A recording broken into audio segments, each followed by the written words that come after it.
Don't burn out your developers. Your developers are creative persons, which means that they work best when they can be creative. And pushing them from deadline to deadline is quite the opposite of being creative. It is being pushed towards a deadline. And the deadline must be set to some goal, which is a rigid process step. Which means that you define something inside some form of ticket, there's some form of acceptance criteria, and that needs to be done.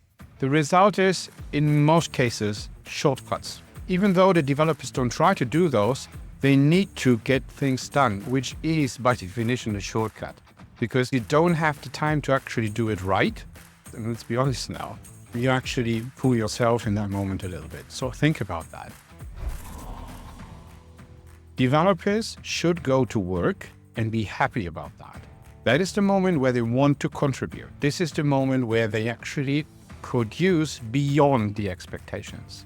Beyond the expectation must not be much, right? But a little bit beyond. This is how you create great quality from bottom up.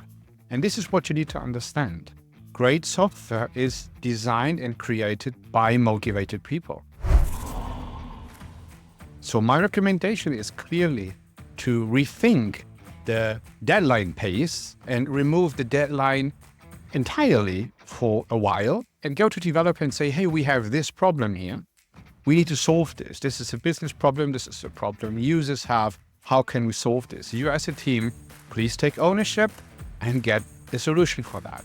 And you will see that they will find a solution for that. It maybe take a little longer than you actually want to see that, but this doesn't mean that they are slow. It does mean that this takes as long as it takes. You cannot simply say we can speed up the process while keeping quality at the same time. No, you can't. It is simply not possible. It does make sense to leverage what you have in your company and to leverage what these developers actually can do. So rethink your deadlines and don't burn out your developers.